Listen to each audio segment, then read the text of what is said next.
Our next session is Anuvad, translation.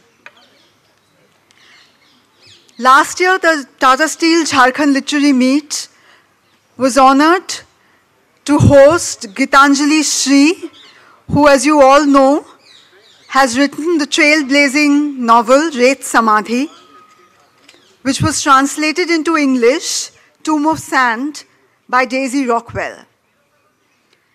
It was the first book to have been translated from any Indian language to receive the International Booker in the year 2022. In the context of that win, we have a very illustrious panel today to discuss the climate of translation and whether it has changed post the win, International Booker win. We have with us renowned authors Mamta Kaliaji, Jerry Pinto, and leading publisher Aditi Maheshwari Goyal. To moderate the session, may I invite onto stage Shri Vinoy Bhushan, features editor of Prabhat Khabar and senior journalist. काफ़ी दिनों तक उन्होंने पत्रकारिता की है, अंग्रेजी में की है पत्रकारिता। आप पोइट भी हैं और अनुवाद के काम से भी जुड़े रहे हैं। अदिति जी वाणी प्रकाशन, जो एक प्रतिष्ठित हिंदी जगत का बड़ा प्रकाशन है, उस समूह से जुड़ी हैं। और ममता जी से हम सब वाकिफ़ हैं, पिछले 2 दिनों से हम लोग इनसे सुन रहे हैं अलग अलग विचार, अलग अलग विषय पे। आज का जो विषय रखा गया है वो अनुवाद है। अनुवाद के सिलसिले में कि जो हिंदी के क्लासिक्स हैं उनका अनुवाद होता रहा है, और ख़ास तौर पे हिंदी से अंग्रेजी में जो अनुवाद हुआ है वो चर्चे में रहा है। जब से गीतांजलि श्री का उपन्यास रेत समाधि उसको बुकर मिला, तब ये ज़्यादा विमर्श में आया, ज़्यादा चर्चा में आया है। हर लेखक, हर रचनाकार चाहता है कि उसकी रचना अनुदित हो अलग अलग भाषाओं में, और अंग्रेजी में तो ख़ास तौर पे ये आकांक्षा सबकी रहती है। रेत समाधि के आने के बाद से भारत के रचनाकारों को यह लगने लगा कि उनकी रचना भी विश्व के दूसरे देशों में पहुंच सकती है और उनका पाठक का संसार बड़ा हो सकता है। तो ये अनुवाद के पूरे परिदृश्य को हम सबके भी सबसे वरिष्ठ हैं ममता जी, हम उनसे ही जानना चाहेंगे कि किस तरह से देखते हैं। आपने काफ़ी कुछ लिखा है, आपका क्या एक्सपीरियंस रहा है इसके बारे में? नमस्कार दोस्तों और प्रिय मंच। अनुवाद की बात गीतांजलि को अंतर्राष्ट्रीय बुकर अवार्ड मिलने से पहले एक बड़ी बेचारी किस्म की बात थी। जब भी अनुवाद की बात उठती थी तो अनुवादक का कई बार तो लोग नाम भी लेना गवारा नहीं करते थे।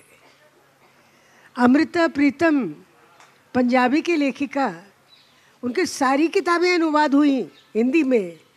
आज तक अनुवादक का नाम किसी को नहीं पता। जब करतार सिंह दुग्गल की कहानियाँ हिंदी में छपती थीं तो उनका मातहत रमेश बख्शी कहता था कि दुग्गल साहब से ये पूछे द में ऊ की मात्रा लगती बड़े ऊ की या छोटे ऊ की। वो इतनी भी हिंदी नहीं जानते थे। तो आप ये देखिए कि अनुवाद की बात जो थी वो बड़ी दोयम किस्म की बात समझी जाती थी।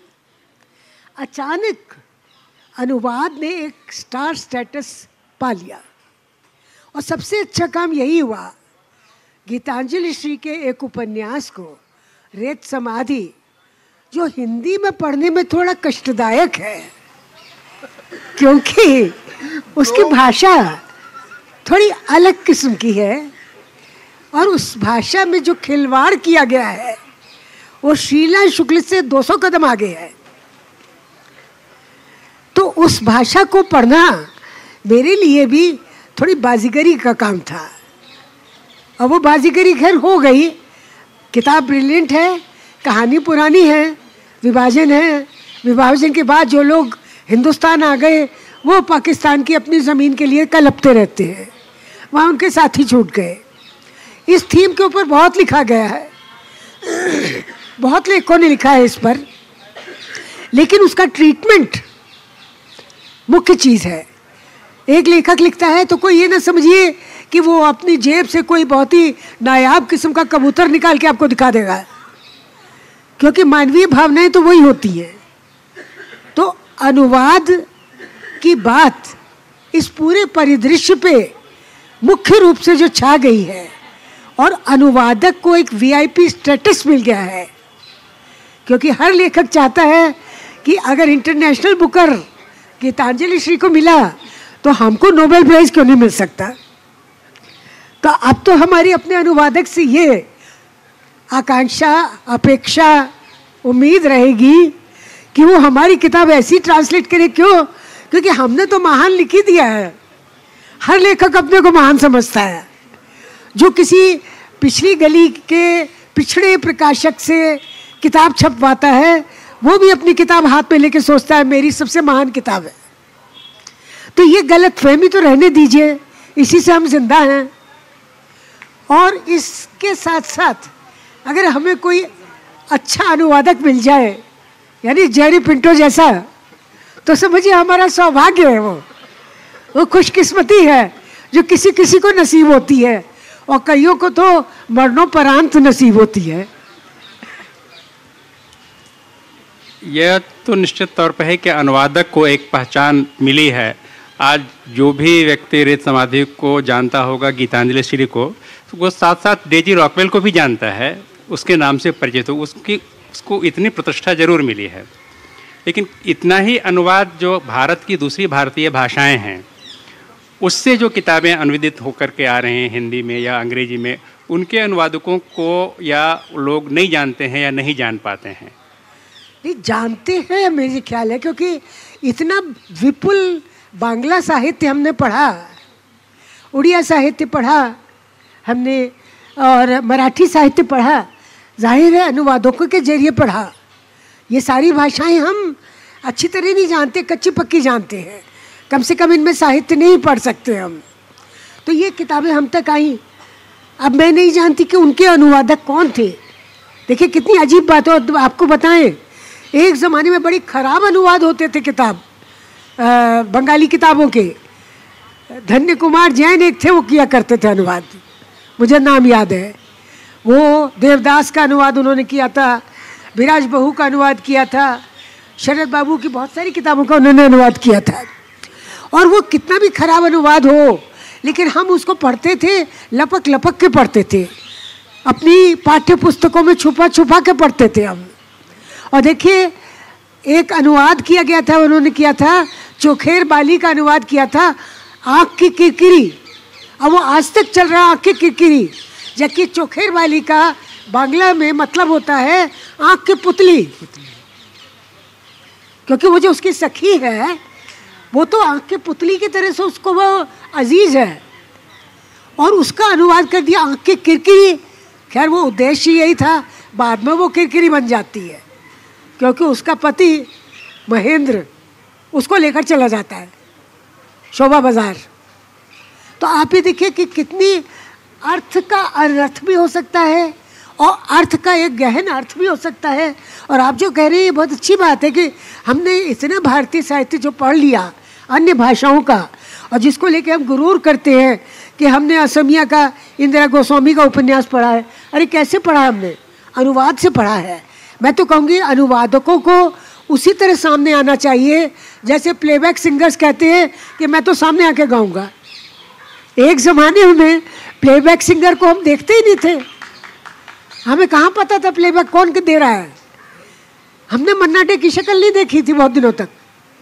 बहुत बाद में हमें पता चला ये मन्ना डे हैं जिन्होंने कितना बढ़िया गाना गाया है। तो जैसे प्लेबैक सिंगर पीछे रहा, इसी तरह अनुवादक भी पृष्ठभूमि में रहा। और मैं ये मानती हूँ कि जिस तरह ये लेखक का ज़माना है, ये अनुवादक का भी ज़माना है। ज़ेरी जो ममता जी ने कहा, उसी बात को आगे बढ़ाना चाहिए। ये समझ रहे हैं कि ये जो समय है ये अनुवादकों का है। मैं दर्शकों से पूछना चाहता हूँ, आप सब ने टिनटिन पढ़े होंगे ना? टिनटिन कॉमिक्स, हाँ पढ़े होंगे। अनुवादक का नाम बताइए। नहीं मालूम? ओके। जितने भी अनुवादक हैं ना, वो राइटर के पीछे छुपे हुए हैं। ये Daisy Rockwell and Geetanjali Shree, whom I love very much, आपको याद नहीं है कि रविंद्रनाथ टैगोर को नोबेल प्राइज मिला था जब वो खुद अपना गीतांजलि को अनुवाद किया था एक बोट में, जहाज में, जब वो जा रहा था विदेश, काला पानी क्रॉस करके, he translated the Geetanjali himself and he got the Nobel Prize for it. हो चुका है भाई, नोबेल प्राइज आ गया है। Only it happened 100 years ago. Okay? And another 100 years will go before the Booker Prize comes again to India. Okay, so relax about the Booker Prize. Booker को छोड़ दो।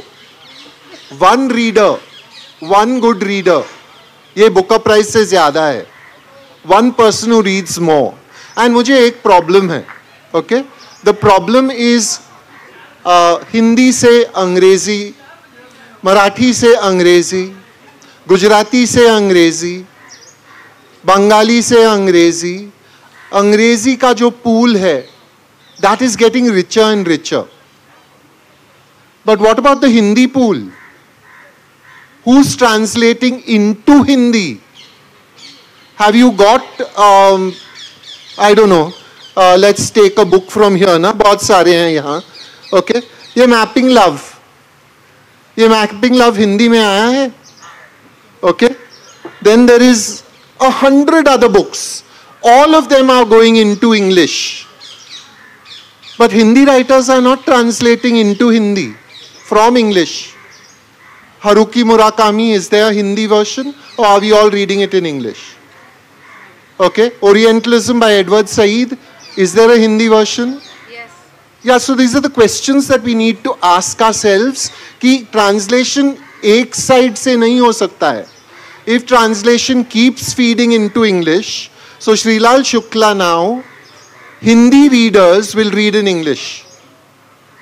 Because it's easier for young people. We are sending our children, this is ये education का भी मामला है. We are sending our children to English medium schools. वो English में पढ़ते हैं. They find it easier to read in English than to read in Hindi, or to read in Nagari, or to read in Telugu or Tamil, or any of our other bhashas. The result is now they will wait for translations to come of their own language into English, and then they will read it in English. What is going on? So translation is hugely important. Matlab, I think it is, okay, for me, we all live in these islands. ये हिंदी का island है, ये गुजराती का island है, वो मराठी का island है, और शहर में हम क्रॉस करते हैं. Namaskar auntie ji, kem cho means I went to the Gujarati island, but I quickly go back to my English island. भैया आप हमें फोर्ट पहुंचा देना, I went to the Hindi island, I went back to the English island. इसका मतलब we are using the bhashas like public facilities. We are not actually we are not staining ourselves with language. We are not taking in the poetry of another language, the music of another language. We are only using the languages like that to get some work done. That is not language use. That is not multilingualism. Multilingualism is if I say Mukti Bodh to you and you know who I am talking about, and Hindi readers will know, but Tamil readers will not know perhaps. And that is the problem.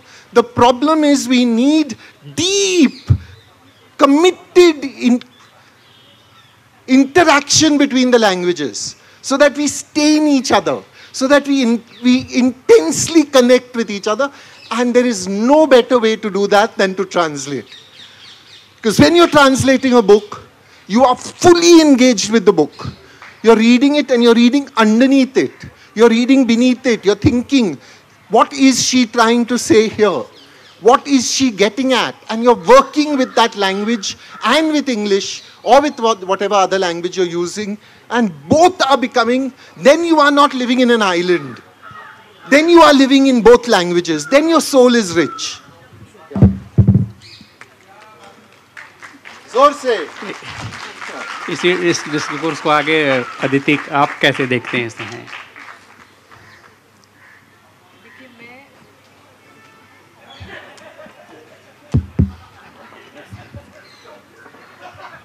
मैं उस पीढ़ी की हूँ जहाँ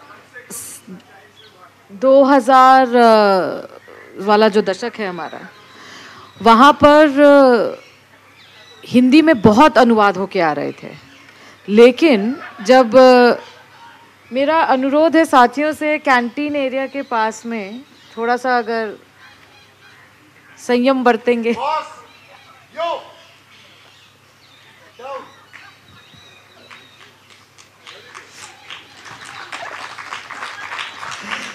लेकिन जितने साहित्य thank you, जितने साहित्य उत्सव उस समय भारत में खड़े हो रहे थे, वहाँ सिर्फ बात अंग्रेजी में अनुवाद की होती थी। देखिए, तस्लीमा नसरीन की लज्जा 5 लाख से अधिक प्रतियां बिक चुकी हैं उसकी हिंदी में, और शायद एक पीढ़ी भी अब खड़ी हो चुकी है जो उन्हें बांग्ला की लेखिका समझती ही नहीं है, उन्हें हिंदी की समझती है, क्योंकि हंस में भी उनके लेख आते हैं और उन लेखों का संग्रह भी छप चुका है। तो भारत में भारतीय भाषा, अब विश्वास पाटिल ले लीजिए, शिवाजी सावंत ले लीजिए, आशापूर्णा देवी ले लीजिए, इंदिरा गोस्वामी मोमुनी ले लीजिए, आप ये देखिए कि कितना समृद्ध साहित्य रहा है। और हिंदी का बाज़ार, मैं क्योंकि हिंदी की प्रकाशक हूँ तो मैं उस बाज़ार के बारे में बात कर सकती हूँ। अगर यहाँ पर मलयालम से या बंगाली से या मराठी से प्रकाशक होते, वो अपनी बात भी रखते, लेकिन मुझे ऐसे लगता है कि हिंदी ने तो बहुत अनुवाद अपने साथ समाहित किए हैं।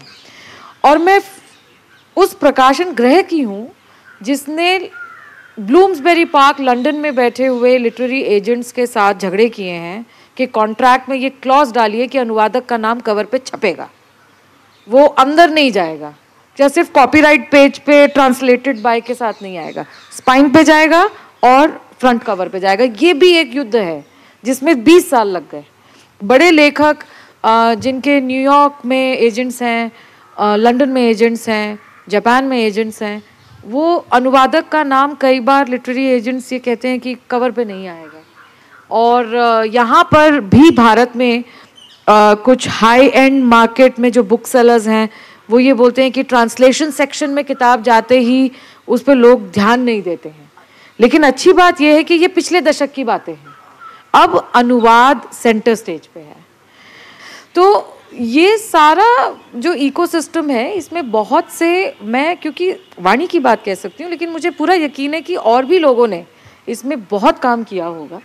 मुझे याद है जब फ्रांसेस्का ओर्सिनी की हिंदी पब्लिक स्फीयर किताब जब अंग्रेज़ी से हिंदी में अनुवाद हुई थी, तो नीलाभ जी ने और आलोक राय जी ने, प्रेमचंद जी के जो ग्रैंडसन हैं, उन्होंने इसका संपादन अनुवाद पूरा देखा था। और उस समय जो उनको पेमेंट, बिल्कुल नहीं, हिंदी पब्लिक स्फीयर, हिंदी का लोकवृत्त और फ्रांसेस्का ओर्सिनी जो जब पहले सोआस में जो थी, तो वो जब अनुवाद होकर आया, उसका जो ऑनोरेरियम गया, वो सुनकर आधे लोगों ने बोला लो इसमें तो 10 किताबें आ जाती, इतने पैसे में तो 10 निकल जाती। लेकिन ये होना बहुत ज़रूरी था क्योंकि वो किताब आज भी मानक किताब है, आज भी टेक्स्ट बुक के रूप में उन लोगों के लिए मानक है जो न्यूज़पेपर के हिस्ट्री पे, भारत में दूरसंचार की इतिहास पर, प्रकाशन के इतिहास पे कुछ भी लिखना पढ़ना चाहते हैं। ये मानक किताब है। खगेंद्र ठाकुर जी ने उस समय पटना पुस्तक मेले पे इस किताब पर अपनी बात रखी थी मंच से। मुझे याद है, मैं बिल्कुल 12वीं करके ही निकली थी, और खगेंद्र जी ने जब बोला कि देखिए कि पाठ्य पुस्तकों की जो राजनीति है, फ्रांसेस्का ने जो अपनी किताबें हम अंग्रेजी में नहीं पढ़ पाते, हिंदी में आई और हमने पढ़ी। खगेंद्र जी हम सब जानते हैं कि बहुत बड़े आलोचक थे। तो ये अनुवाद के ही चमत्कार हैं, और भारत में अनुवाद बहुत समय से होता आ रहा है। पीढ़ियाँ हैं जो भूल जाती हैं अनुवादों को पढ़ कर कि ये लेखक दरअसल किसी और भारतीय भाषा के थे। अंतर्राष्ट्रीय भाषाओं से बहुत अनुवाद होता आ रहा है। लेकिन समस्या क्या हुई कि जब हम कमर्शलाइजेशन की बात करते हैं, जब बाजारवाद हावी हो जाता है, तो अब हम ये भूल जाते हैं कि हमारे देश का ही साहित्य कितना समृद्ध है और उन दोनों में कितना आदान प्रदान हो रहा था। और सिर्फ अंग्रेजी ही, जैसे कि जेरी जी ने अभी कहा कि हम अपने आइलैंड पे खड़े हो जाते हैं और हमें लगता है कि बाकी सब जगह जाओ, धाएं धाएं करो और अपने आइलैंड पे वापस आ जाओ। तो ये आइलैंड जो अंग्रेजी का बन गया, जिसमें पब्लिक स्कूल कल्चर और हाइपर कमर्शलाइजेशन ये सब कुछ है उसके लिए, वहाँ पर बच्चे अपनी भाषा से दूर हो गए और उन्हें ये लगने लगा कि ट्रांसलेशन का मतलब तो इंग्लिश में जब आएगी तब पढ़ेंगे। बड़ा दुख होता है जब हम ऑक्सफोर्ड बुक स्टोर जैसी जगहों पर क्रॉसवर्ड में बुक लॉन्चेस करते हैं और वहाँ पे बच्चे जो पीछे चाय कॉफ़ी पी रहे होते हैं वो आके बोलते हैं when is it out in English, और मैं बोलती हूँ no, it may be not, but if you can read Hindi then why shouldn't you no try the author in the original language. No, we are little slow with this. And ये हमारे देश के बच्चे हैं, ये दिल्ली के बच्चे हैं, मतलब खून से आंसू क्या, खून ही ना निकला आंखों से, बस यही बात है। तो कुल मिला के बात ये है कि अनुवाद में ये तो बात सही है कि एक अंतर्राष्ट्रीय अनुवाद होने की वजह से बहुत गहमा गहमी और गर्मजोशी आ गई। पिछले साल डेजी जी को हमने जयपुर लिटरेचर फेस्टिवल में सुना और उन्होंने उपेंद्र राय अश जी के साथ अपने संस्मरण हमें मंच से सुनाए, जिसमें वो कहती थी कि जब कुछ अनुवाद की पंक्ति सही निकलती थी तो उपेंद्र जी कहते थे करेक्ट। वो इलाहाबाद की शामें उन्होंने याद की।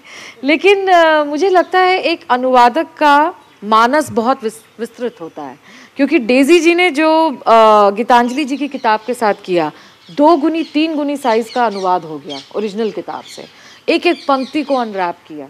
और जो पंजाबियत कहीं ना कहीं शायद गीतांजलि जी के मन में रह गई किताब लिखते हुए, वो डेजी जी ने पन्ने पे उतार दी। तो ये है अनुवादक का कमाल। और मुझे लगता है कि अब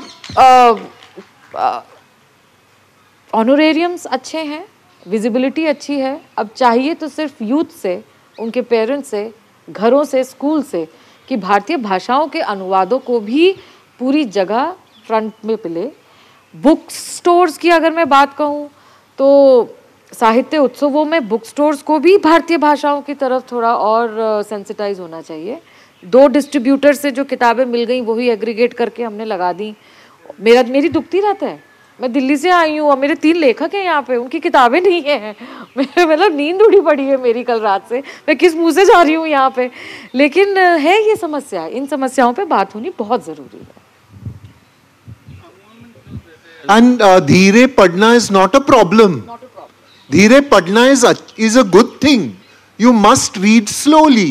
If you are reading a textbook, read as fast as you want, yeah. But if you're reading a work of literature, धीरे पढ़ना is probably good for you. So if you are reading slowly, great. Read slowly. To all the young people here, understand this. English is a goddess. एक हाथ में she has a pair of red hot pliers. She wants you to open your mouth and she will pull out your matrabhasha. She will pull out your tongue. But she is a goddess. So in the other hand, she has green card. Green card लो, मातृभाषा दो. बहुत बड़ी बात कही है हम सबके बीच में, ये बिल्कुल गौर के लायक है। जेरी, आप जब किसी किताब को अनुवाद के लिए चुनते हैं, आप स्वयं चुनते हैं या प्रकाशक आपको, ये किस तरह से बात होती है और क्या है प्रक्रिया है उसको अनुवाद करने की? See, publishers, we love publishers. We're very happy. All publishers are wonderful people. But now the truth starts. Okay, publishers को छोड़ो यार, तुम लोगों को देखो. When did you last buy a book in translation? So that's the problem, na. Sometimes, okay. It starts with the fact that people think reading is a pastime. Reading pastime थोड़ी है यार. Reading is life. Reading is mind work. Reading is keeping your brain alive. Reading is keeping your humanity alive. Reading is understanding other people. Reading is reaching out. Reading is holding another person's words against your heart. Reading is understanding. Reading is opening your brain. Reading is living another life. ये pastime कब से बन गई है? For whom is it a pastime? Reading is a lifeline. मैं यहाँ आया हूँ 3 दिन के लिए. I brought 7 books. Because कम पढ़े तो what will I do? Okay? So it begins with this: reading is a pastime and reading is a hobby. Reading is not a hobby. Reading is proof of our humanity. We share language as humanity. Okay, so now please go out and stop buying coffee for 200 rupees. Kal that coffee beh jayega toilet mein. Okay? But the book that you buy will be in your head forever. It will be the amanat you pass on to your children. It will be the sanskar you give your children. It will be the intelligence you give your children. मैं tutor हुआ करता था, अंग्रेजी और mathematics का tutor, and people would say to me, मेरे बच्चे नहीं पढ़ते सर, आपको उनको कुछ बोलो ना. So I would turn to the child and say पढ़ा करो यार. And then the parents would say नहीं sir, how you are talking like that, अच्छी तरह से बोलो ना. So I would say to them, आप पढ़ते हैं? नहीं सर, हमें टाइम नहीं मिलता है ना. So monkey see monkey do. If you are not reading, your children will not be reading. If you are playing with your phone all the time, even your baby wants the phone. Baby भी हाथ देता है कि mummy से को सब कुछ वहां से मिलता है. हंसी भी मिलती है, सरप्राइज, हो देखो ये देखो क्या हुआ फोन पे. She will show her husband. Children want that phone. If you are reading and laughing and enjoying yourself, then your children will want to read. Simple सी बात है. Okay, so it starts with the fact that we think of reading as a separate part of life, when reading is life. Real deep connection with life. First. Now, if you have not bought a book in the last 10 days, लानत है तुम पर. क्यों आए literary festival में? तमाशे के लिए, वो मैं दे सकता हूं. Don't worry. But on the other hand, कुछ तो कर यार. अपने दिमाग के लिए कर, अपने जहन के लिए कर, अपनी आत्मा के लिए कर. Read. Now when you are reading in translation, you are reading across a wall. एक दीवार टूट गया है भाषा की. बिकॉज भाषा can as much be a house in which you live as a wall which stops you off from going somewhere else. Right? Now someone has broken a wall. आ जाओ बोल रहा है, पढ़ो यहां. And you're standing there saying, check. So then publishers tell you that log translation nahi padhte. So then you want to go to bookshops and grab people by the ears and say, idhar aao, idhar aao. Ye book jo hai na, ye bahut interesting book hai. It's so interesting that a writer has given up his time, has given up writing his own work to say, ये स्वदेश दीपक का book पढ़ो यार, ये तुकाराम जी का book का अभंग पढ़ो, ये सोयराबाई का एक लिखी हुई भगवान को प्रेम कहानी है, ये पढ़ो. Someone has taken out the time to do that. Can you not take out 5 minutes to read? ये प्रश्न है. And once we are all, and we will read Haruki Murakami like it is natural. We will read Rumi like it is natural.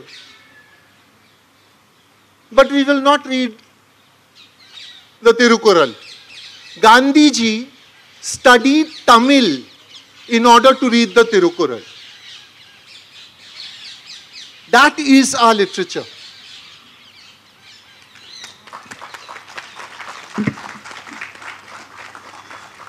Translation के field में जैसे आपने बात कही, अदिति आप ये हमें बताएं कि अनुवाद की पुस्तक ज़्यादा बिकती हैं, अगर बिकती हैं तो आपका क्या एक्सपीरियंस रहा है? एक तो चैलेंज ये, और दूसरा कि यह भी शिकायत होती है कि अच्छे अनुवादक नहीं मिलते हैं किसी किताब को तुरंत एक डेडलाइन के अंदर लाने के लिए. तो इस तरह के चैलेंजेस से जो प्रकाशक हैं अक्सर उसका सामना करते हैं. इन चीज़ों को आप कैसे देखती हैं? अनुवाद अच्छा हो चाहे बुरा हो, मुद्दे अच्छे हो किताब के, थोड़ा बहुत एडिटिंग पे ध्यान दिया हो, तो किताब चलती है।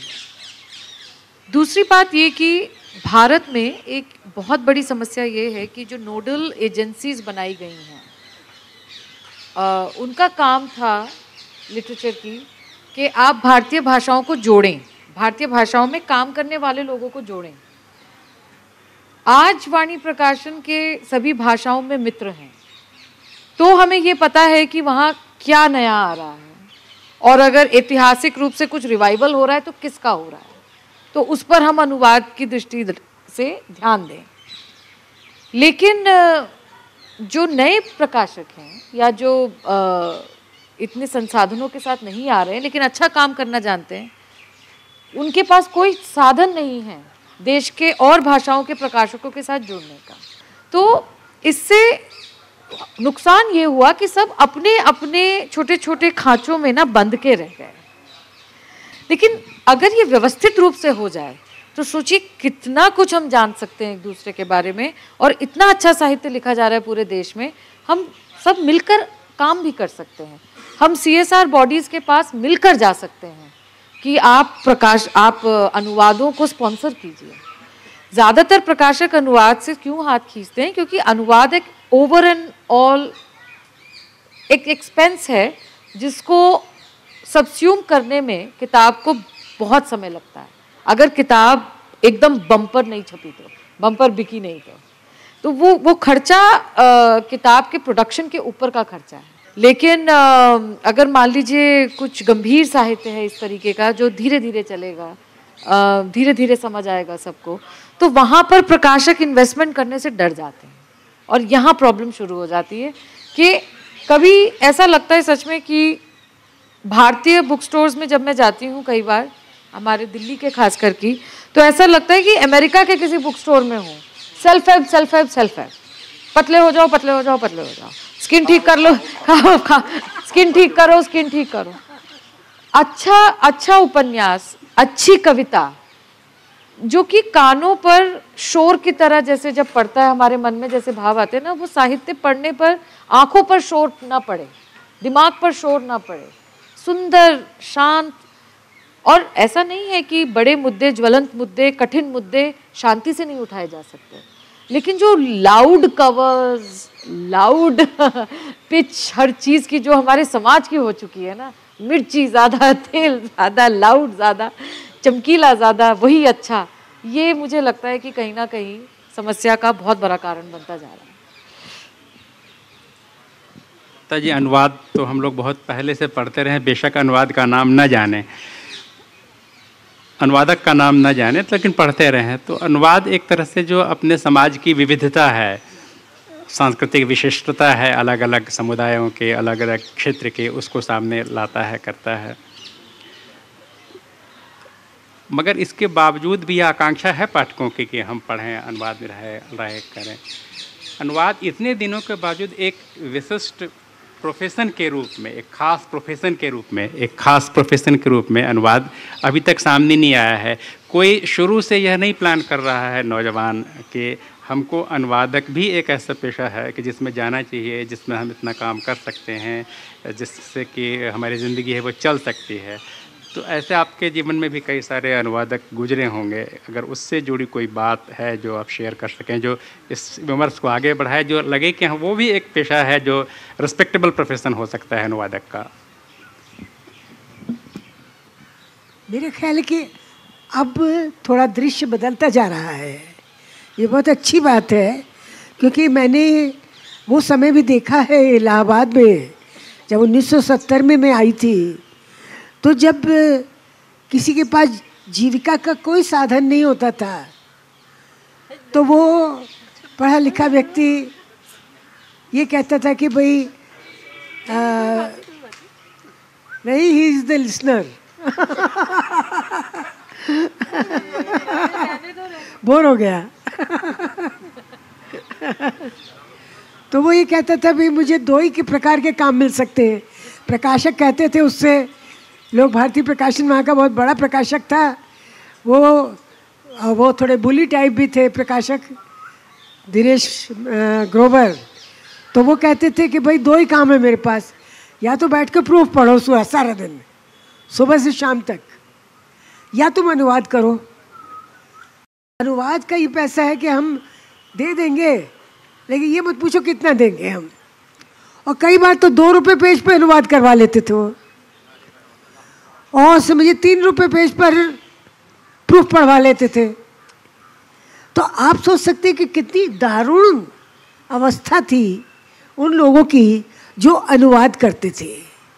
दूसरी बात ये है कि अक्सर बड़े निरुपाय लेखक अनुवाद का काम लेते थे, जिनसे जो बेचारे लिखते थे लेकिन वो छप नहीं पाते थे। हमारे साथ ये समस्या कभी नहीं रही, लेकिन जिनके साथ रही मैंने देखा वो ये इतने परेशान हो जाते थे कि हमारी कहानी हर जगह से लौट आती है। तब वो अनुवाद की शरण में जाते थे और वो अनुवाद लिखना चाहते थे, करना चाहते थे, और वो किसी भी कीमत पे करना चाहते थे। और मैंने देखा कि जो बहुत अच्छा मूल लेखक है उसके लिए तो 10 बार वो सोचेगा कि भाई मैं अपना ही लिखूं कि मैं किसी का अनुवाद करूं। जैसे मुझे अंग्रेज़ी आती है लेकिन मैं अनुवाद नहीं करूंगी, मैं अपनी भी रचना नहीं कर पाती अनुवाद, क्योंकि अनुवाद करने का एक अलग नज़रिया होता है।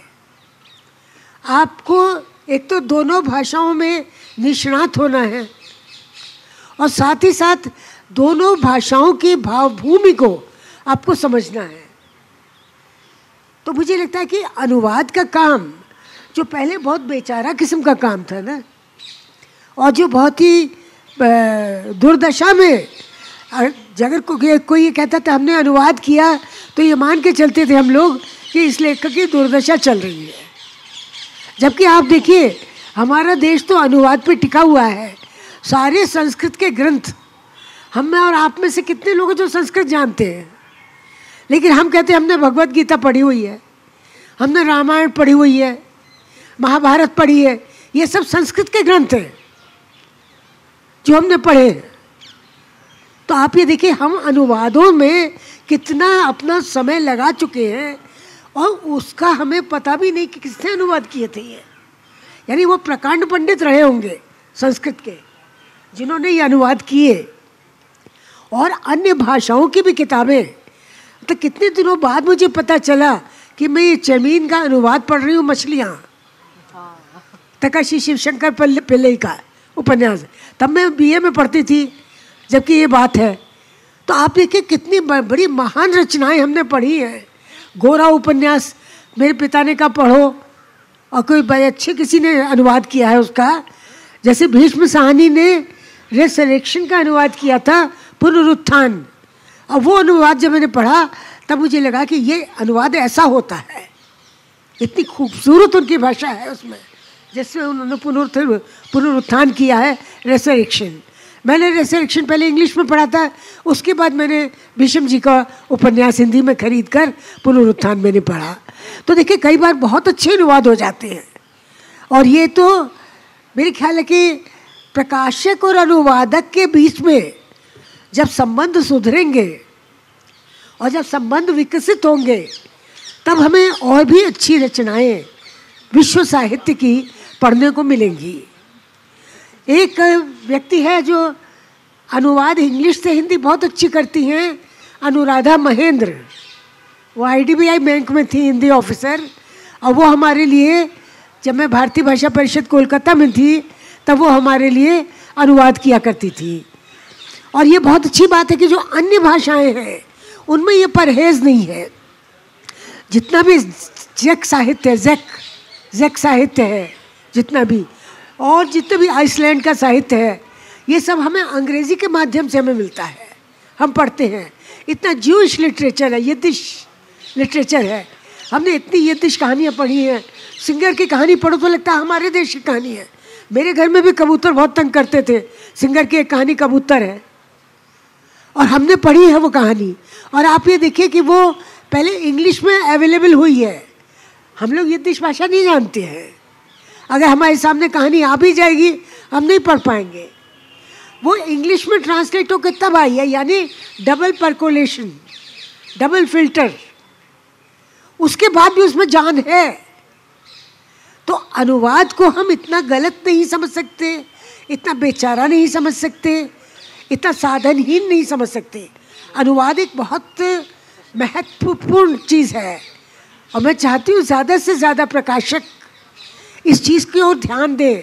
और जो आप बात कर रही है नोडल एजेंसीज वगैरह की, तो वो तो मेरे ख्याल है आपके और उनके बीच के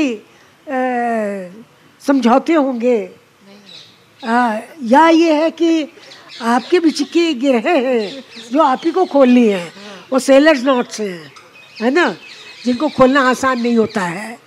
लेकिन आपको ये बताएं कि पाठक एक अच्छी रचना के बारे में जब सुनता है, जैसे कि मैंने पढ़ा अभी उस दिन, वो मुझे बहुत अच्छा नहीं लगा अनुवाद, क्या है, आँख के पास एलिस बैठी है, आँख के पास आइलेस है, ये वो नोबेल प्राइज मिला उसे, हाँ है ना, हाँ या फुसो जो अनुवाद है, लेकिन मुझे बहुत अच्छा नहीं लगा और मुझे थीमेटिकली भी वो बहुत अच्छा नहीं लगा, लेकिन उसे नोबेल प्राइज़ मिला है। और जब भी किसी को नोबेल प्राइज़ मिलता है हम सबसे पहले उसकी किताब लेने दौड़ते हैं कि हमें अंग्रेज़ी या हिंदी में मिल जाए। तो देखिए ये कहीं पुल तो बनते हैं और ये सारे विश्व में ये छोटे छोटे पुल बन रहे हैं और बाद में जाकर एक ग्रैंड हुगली ब्रिज बनेगा। इस सत्र में भी हर सत्र की तरह श्रोताओं के तरफ से सवाल आमंत्रित हैं। सवाल मैं अपने अनुभव से बताना चाहता हूं कि जो भी व्यक्ति देखिए सवाल करे वो सवाल सीधा होना चाहिए और एक बार में एक सवाल ही करें। सवाल लंबा चौड़ा होगा तो उसका जो उत्तर है उसको देने में भी परेशानी होगी, इसलिए सवाल सीधा करें। नाम बताएं, अपना परिचय देकर।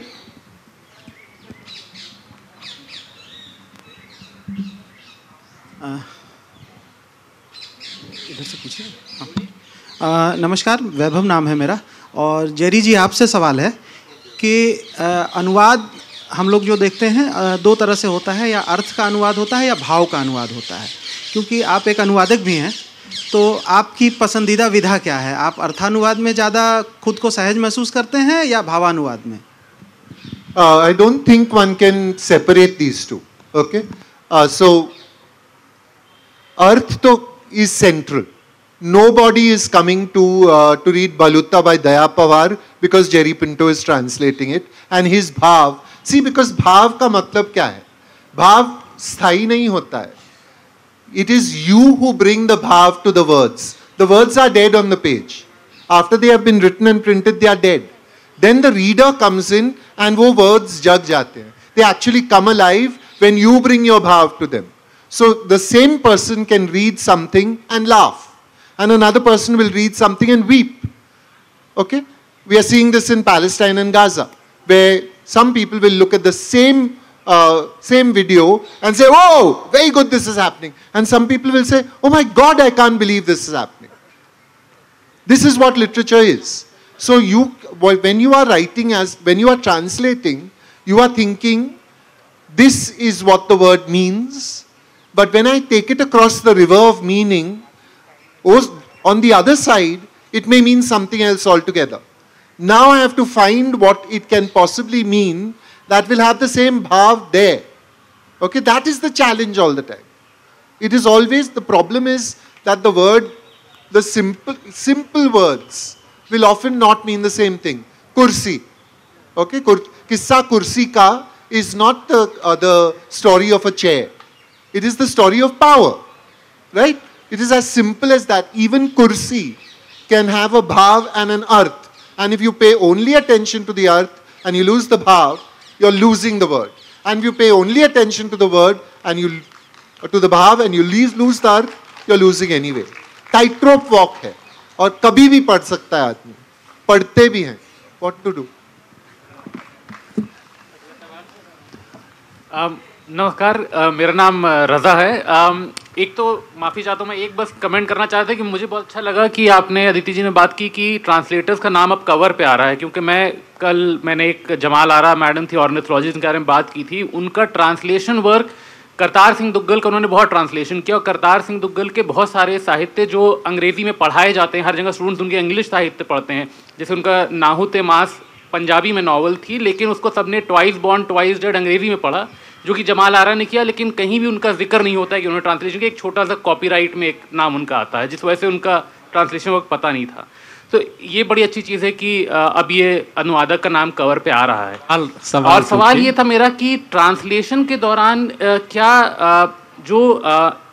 कई बार अगर उसी सब्जेक्ट का आदमी है तो वो अपनी आइडियोलॉजी या अपने बिलीफ या कुछ जो है वो कई बार अनकॉन्शियसली ट्रांसलेशन में आ जाते हैं कि जो वो समझता है कि ये कहना चाह रहे हैं। तो वो टाइट रोप कैसे वॉक करें कि आप अपने जो आपके बिलीफ सिस्टम है कहीं वो आप ऑथर के नाम पे न डाल दें उसमें। Jerry sir, Mamata ji, Jerry. Okay, in general, agar ideologically I am not in synchronicity with the writer, I won't translate it. I won't do it. But I have found one thing that disturbs me in lots of writing that I have read in Marathi and Hindi and Gujarati and Urdu. These are the 4 languages, and Konkani. These are 5 languages I read. There is constant reference to skin color. She was fair. She was dark. Savli rang ki thi. Gori rang ki thi. And when I come across that, I feel a deep sense of dislike, because we are fixing this color prejudice in our society, because regularly the pretty girl naak seedhi hai, gori hai, patli hai. These are the 3 things that the pretty girl is, and the bad girl is savli rang ki. Okay? I must confess, I remove the word fair. I just remove it. You can be pretty and you can be lots of colors. Okay? I just remove the word fair, and I would say we should stop talking about skin color. It's hurtful. Hello जी, मेरा सवाल अदिति जी से है कि एक प्रकाशक के तौर पर आप क्या सोचते हैं कि जब भारत के इतने सारे एयरपोर्ट खुल गए हैं, छोटे शहरों में भी खुल रहे हैं, लेकिन वहाँ हिंदी की किताबें गिनी चुनी ही दिखाई देती हैं ही नहीं, अगर मिलेंगे भी तो अमीश की या चेतन भगत की कोई ट्रांसलेटेड किताब मिलती है, अन्यथा हिंदी की किताब दिखती ही नहीं है। भाई एयरपोर्ट क्यों, साहित्य महोत्सव में कितनी है हिंदी की?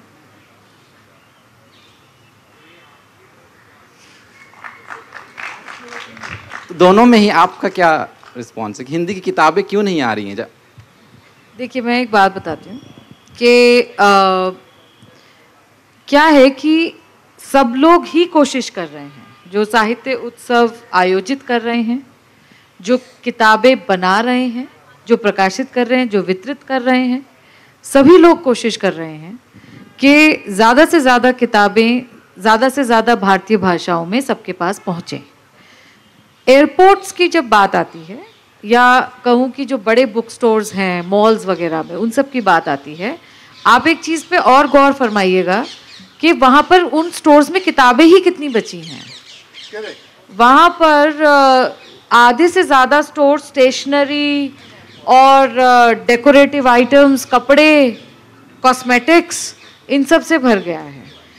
अब आपने क्योंकि ये सवाल पूछ लिया, जवाब थोड़ा सा लंबा हो सकता है, क्योंकि जब जीएसटी प्लान हो रहा था तब किताबों को जीएसटी नील कैटेगरी में डाला गया था। ठीक है, इसका ये मतलब है कि किताबें खरीदने और बेचने पर कोई जीएसटी नहीं लगेगा। बहुत अच्छी बात है, लेकिन किताबें बनाने में और किताब ट्रांसपोर्ट करने में जीएसटी 3 बार बढ़ चुका है पिछले 3.5 साल में। यहाँ तक कि जिस स्याही से हम कागज़ रंगते हैं किताब का, उस पर जीएसटी 2 बार बढ़ चुका है, और जिस धागे से सुतली बनती है, बाइंडिंग होती है किताब की, उस पर जीएसटी भी 3 बार बढ़ चुका है। 8 से अब 12.5% है।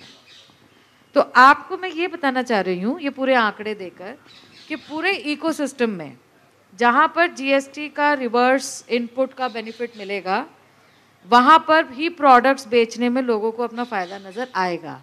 आप बुक स्टोर्स की बात कर रहे हैं, उनके रेंटल्स इतने प्रोहिबिटिव हैं कि वहाँ पर वो बेचारे किताब रख के उनको लगता है वो करेंगे क्या।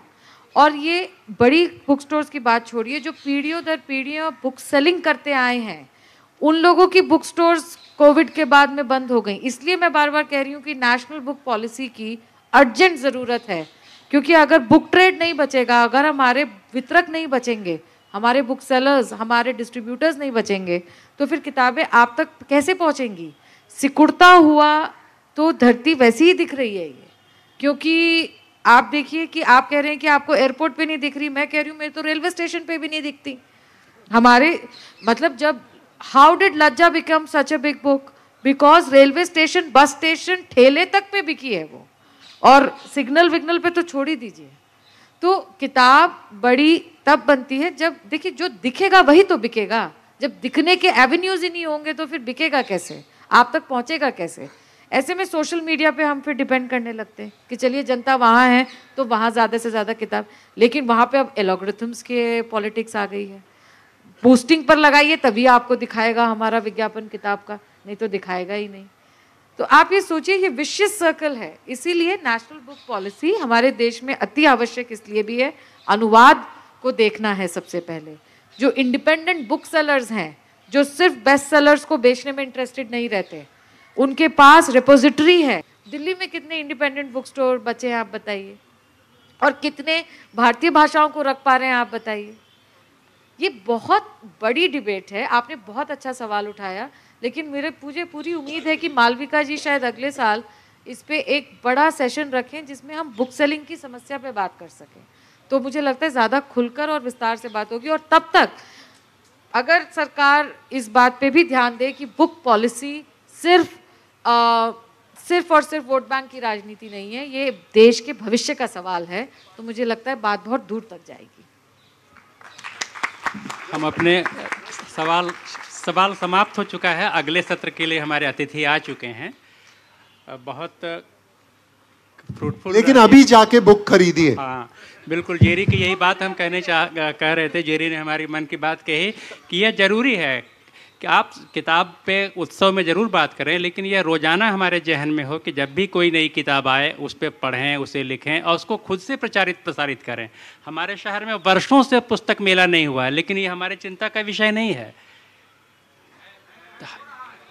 वर्षों से नहीं हुआ है पुस्तक मेला। जितने बड़े बड़े एक्सपो लगते हैं उसकी तुलना में पुस्तक मेला नहीं है। हमारे शहर में कितनी किताब की दुकानें हैं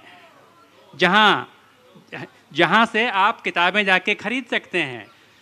यह सत्र जो है यहाँ हम लोग समाप्त करते हैं। जेरी साहब का भी बहुत धन्यवाद, और बहुत ही रोचक अंदाज में बहुत ज़रूरी बातें पाठकों तक पहुँचाए हैं, श्रोताओं तक। अदिति जी का भी धन्यवाद करते हैं और ममता दीदी का भी धन्यवाद करते हैं।